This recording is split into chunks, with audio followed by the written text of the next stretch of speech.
Bienvenue à toutes et à tous. Mardi, des rumeurs de rafles, malheureusement, se sont répandues sur toute l'étendue du territoire national.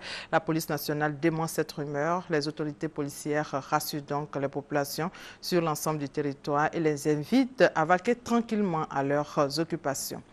Une table ronde a réuni hier au centre de conférence du ministère des Affaires étrangères des représentants de l'Union européenne et des membres du gouvernement ivoirien. Cette rencontre, qui s'inscrit dans le cadre du dialogue politique, vise à permettre aux différents acteurs d'échanger de façon directe sur des sujets d'ordre politique, économique et social. C'est le ministre d'État, ministre des Affaires étrangères, qui a ouvert les travaux. Le Fonds de solidarité africain est un instrument au service du développement économique et social des 13 États membres. L'accord initial régissant ce fonds, ratifié en 2008 par la Côte d'Ivoire, a été révisé pour adapter le fonds aux besoins nouveaux de financement des pays.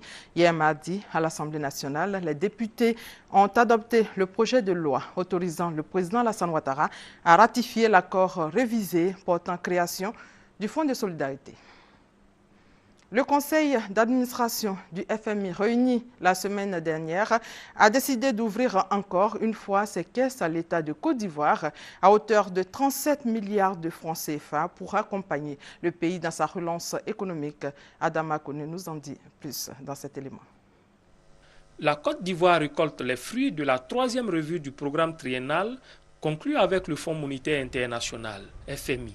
Le conseil d'administration de l'institution de Bretton Woods, tenu le 7 juin dernier, a accordé au pays un prêt de 74 millions de dollars, soit 37 milliards de francs CFA, pour la conduite de son programme triennal signé en 2011, portant le total des décaissements à près de 197 milliards de francs CFA sur un montant global de 308 milliards de francs CFA.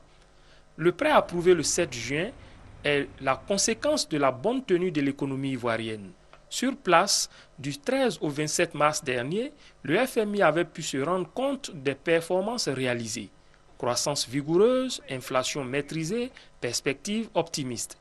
Tous les critères de performance et 4 des 5 repères indicatifs à fin décembre 2012 au titre de l'accord ont été respectés, avait souligné le sous-directeur du département Afrique du FMI, Michel Lazare. En Afrique du Sud, l'état de santé de Nelson Mandela s'améliore. Pour la première fois depuis son hospitalisation, Nelson Mandela semble se remettre de sa crise pulmonaire. Ce mercredi 12 juin, le président Jacob Zuma est intervenu pour évoquer le sort de son illustre prédécesseur.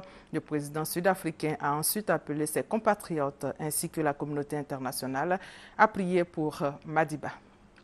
Et puis au Mali, les médiateurs qui travaillent à un cessez-le-feu entre le gouvernement malien et les rebelles Touaregs ont quitté Ouagadougou mercredi pour Bamako pour tenter de convaincre le président malien de signer l'accord de principe.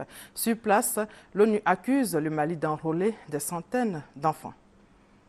2 militantes françaises et une allemande protestantes seins nus à Tunis sont condamnées à 4 mois de prison ferme. Paris regrette la sévérité de la peine rendue ce mercredi par la justice tunisienne à l'encontre de 3 activistes européennes du groupe Femen. Fin de ce flash, on se retrouve à 13 h.